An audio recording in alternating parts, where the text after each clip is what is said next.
What's good, YouTube? It's that fantasy guy back with another video, and it's been a while since I dropped a video that wasn't a home league video, but been inspired today after Cordarrelle Patterson having another great game. It's time to dig into him. And the great thing about Cordarrelle Patterson when it comes to redraft league, he has dual positions. You can play him at running back and wide receiver in most leagues. Pretty much, we don't have that same luxury on MFL. So if you're in a Dynasty league on MFL, you don't have that same luxury. He's only able to be played as a wide receiver, but if you on Sleeper, if you are on Flea Flicker, you are able to play him in dual positions. He is currently sitting in average points as the number 2 running back. RB2. Not a RB2, but the RB2 with 24.9 points. And with his average, he is sitting as the number 4 wide receiver in points.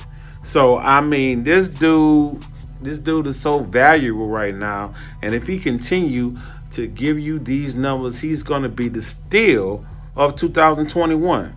You know, everybody was looking for that James Robinson. Well, you found him. He didn't come in rookie form, but you found him. So here's the deal with Cordarrelle Patterson. He was drafted back in 2013. This man is a veteran. He's been in the league for years. This is his 8th year. And way back in 2013, he was drafted in the first round, 29th pick by Minnesota. Minnesota kept him for 4 seasons. Then he moved to Oakland. Then he moved to New England. Then he went to Chicago for a couple of years. And now he's with Atlanta. And some of us kind of remember when he was with New England because New England actually was starting to use him as a running back, and he kind of would flash sometimes. But none of the teams he was on ever was able to get his full potential and, able to get his full potential out of him. So it's funny that in his 8th season, it seems like Atlanta is unlocking his full potential because he can play wide receiver, he can play running back. You just got to understand that Cordarrelle Patterson is good at football, the game of football, and if you scheme him to win, he will. Now, Cordarrelle Patterson came on the scene before I was scouting prospects. So, I love to scout rookies, back in college. So I had to go back and look at Cordarrelle Patterson college tape just to see how he was coming in. And man, he is something.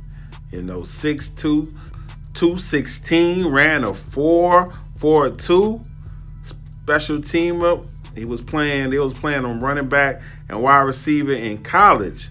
Just making a point to get the ball in his hand. He's fast, he's elusive. He's going to get you yak every time he touches the ball. He's a playmaker. Just a special talent, and that's why he went in the first round. But somebody like Cordarrelle Patterson would have been perfect for like a Shanahan system because you see someone like Deebo Samuels making sure they give him the ball, even if it's a short pass, for him to operate and yak. Get him to get in the open field and operate and get yak. And and that's a problem. A lot of these coaches in the NFL don't play to the talent on their team. It's like they try to get talent and fit in whatever system they got going, but they're not creating anything for the talent. So that's the problem, and that's probably why Cordarrelle Patterson hasn't ever been unlocked. It's kind of like we knew that Kadarius Toney had talent, but we know how raw he is. And when he went to the Giants, we was just like, oh, Lord. not the Giants, because we knew the Giants was not going to unlock nothing out of him. Like he's just going to have to get it how he live on the Giants. But if he went to a coach, that want to utilize them different and not just talk the talk, but actually, does that with the talent on the team, then we know, like if he would have went to San Fran, I bet you it wouldn't have been the same stigma that people got with Kadarius Toney, because they know he's gonna be utilized, but it's not like 49ers are perfect, because they drafted someone like Trey Sermon. And when they drafted Trey Sermon, I was like, what are y'all doing? Trey Sermon does not fit your running backs that you usually have that succeed. All the running backs that succeed in San Fran are these one-cut, fast backs, and that's not Trey Sermon. It's like, well, what are y'all doing? Like, you could have got Hubbard. Hubbard would have fit perfect in the system. It's like, I didn't understand what they was doing. And it might work out. But as we're seeing right now, it's not working out, But back to Patterson. We expected Mike Davis to come in and hit, and Cordarrelle Patterson was what we expected Mike Davis to be. Well, not really, but it's production-wise, we expected Mike Davis to get the production, and it's all going to Cordarrelle Patterson. And I pretty much started him everywhere that I had him, without any hesitation. When I noticed, I was like, the man is getting 7 rushing attempts and 6 targets each game. I'm like, well, if that's the case, this man gonna have no choice but to produce. His floor is gonna stay high if that's what they're gonna keep giving you. And the man, Atlanta is unlocking this man's potential, and I love it. I don't know how long it's gonna last, but I want in. I want to buy in on Cordarrelle Patterson. Now, you got to understand that Cordarrelle Patterson is 30 years old. It's not, you can't buy, it's only so much you can sell to get Cordarrelle Patterson. If you're in a redraft league, I don't know how you're going to get him. Good luck. I don't know how you're going to manage to get him. You're going to have to give someone that's not producing, that has a name. And the owner might not want to take that, because a lot of people, once you got a person producing, it's hard to let them go.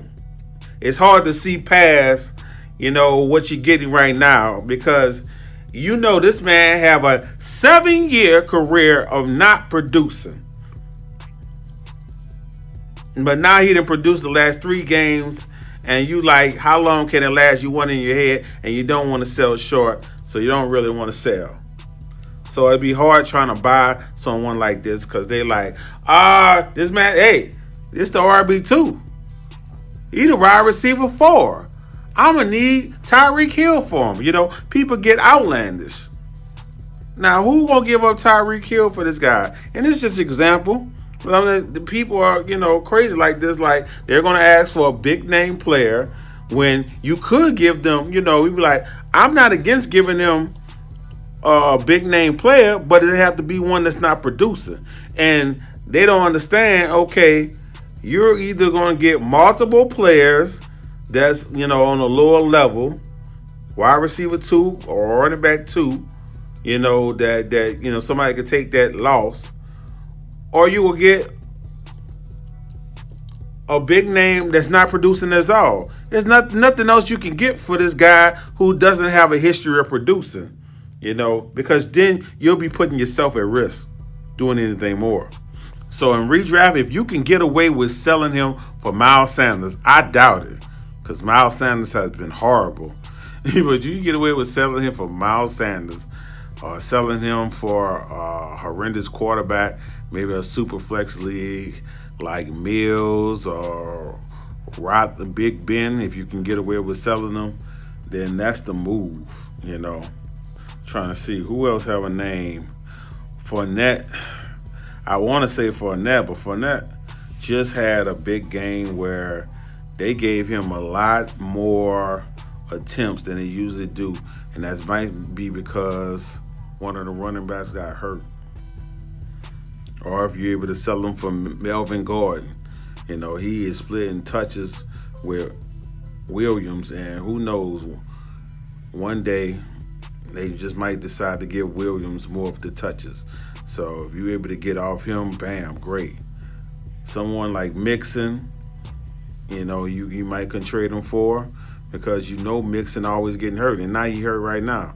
And if you in a bind where you really can't, you 0-3, about to be 0-4, and you just need a change, and you can't handle not getting any points, I could see you easily selling Mixon for him. Mixon gonna miss some time. Even when he get back, he might be hobbled. You just don't even want to deal with it. Montgomery, he's gonna miss some time. But I don't know if I can sell him for Montgomery, baby. Like I said, it's like Mixon. If you just super desperate, starting off 0-4, and you let it go, So if the other team willing to wait on that better player, but willing not to get the production right now, great. But that's just some ideas. But like I said, it's just hard to sell in redraft, because it's just not that many things you can do. And if you don't have a reasonable person that owns Cordarrelle Patterson, good luck. It's hard to do. It's hard to make them deals, because you definitely don't want to give up 2 starters. You want to, the best deals be like best deals is when you're giving up multiple bench players that you're not in your starting lineup. But more reasonable deals that it's gonna happen if you can give up a starter and a bench player, to make your team better. Most likely someone with a name that's just not producing right now. And this is all, if you believe Cordarrelle Patterson can keep this up. Because guess what? What if Mike Davis get hurt? What kind of production is this man going to do then? Or are they going to sign another running back and mess up things? You just don't know, But what if he even get more touches? Whoo!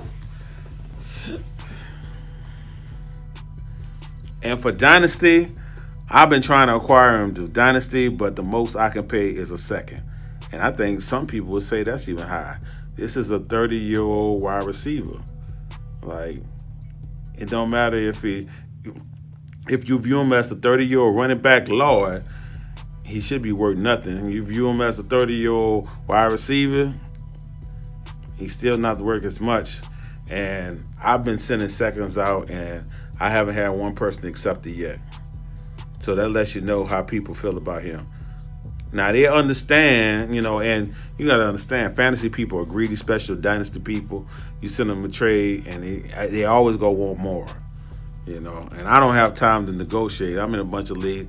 I send you a trade. It's no biggie. You don't accept it, I move on. Because you're going to send me a counter, I'm going to be like, that's too expensive for me. This is a 30-year-old, Either you go trade him, get this second, or keep him on your team. Cool, because you know damn well this is more so of a rental. Atlanta's not going to keep this man next year, and most likely going to draft him a running back. You can't trust anything Atlanta do anyway, because this is the same team that drafted a damn tight end 5th overall. Are you fucking crazy? That shit don't make no sense to me. I know all y'all, they got some crazy Kyle Pitts fan, but nah. Not drafting a tight end that high. That's not going to happen. So, good chance they're going to draft them a running back. And if they do, Cordarrelle Patterson stuff ends. It's not like he was ever number one on depth chart. So, shit, if they draft another running back and Mike Davis there, you might not even hear from Cordarrelle Patterson. So I sent a second. One of the trades I got countered back is they wanted Cordarrelle Patterson. They gave me Cordarrelle Patterson and 3rd for Juju. I'm not a Juju fan. That's just like the only league I have Juju. But I know people that love Juju, and I know Juju is like worth at least a first. So a third and someone that's worth as high as a second, I'm not giving up a first for that. I'm sorry, that's not going to happen. So I'm in on this player. If you need another player on your team, and you able to find a trade that doesn't hurt your team, hey, get them. I'm in a lot of dynasty leagues where I have to start 10, and a lot of my teams are low at the wide receiver, and so I've been trying to acquire him there because, hey, man, you give me 20 points a game at the wide receiver spot, I'm feeling great. If I can plug that in, great, especially for a second rounder. And the reason I'm going with the second rounder, because some people might be like, man, that's too much. But, the 22 class is not that hot to try. So we'll be struggling to find talent in the second round. So I'm not even going to deal with that headache. If you got a team that can win now, I know I have some leagues that I know this is my last year in. Like, I'm in a lot of $30 leagues. I know this is my last year, so I'm going for it. If it don't work out, cool, I'll be out the league. So I don't have draft picks to those leagues to send. I'll send players. So I'll match a couple lower tier players together, maybe some players with some name, but or maybe a player like Miles Sanders and ask for like something back. I'm not a Miles Sanders fan, as you know. So I would trade Miles Sanders, get Cordarrelle Patterson, try to get a second back. I doubt that'll happen. Give me 2/3 or a third and maybe another low-level player, something. But, you got to understand, since Miles Sanders is not producing right now and Gainwell just had that good games, Miles Sanders' value is all-time low, so people might not want to buy on him. So, but Cordarrelle Patterson, I like him. He's a human joystick, great at football, a playmaker, and whoever picked him off the waiver wire, y'all loving him, because I know you started him by now. So y'all loving him. Anyway, I'm out.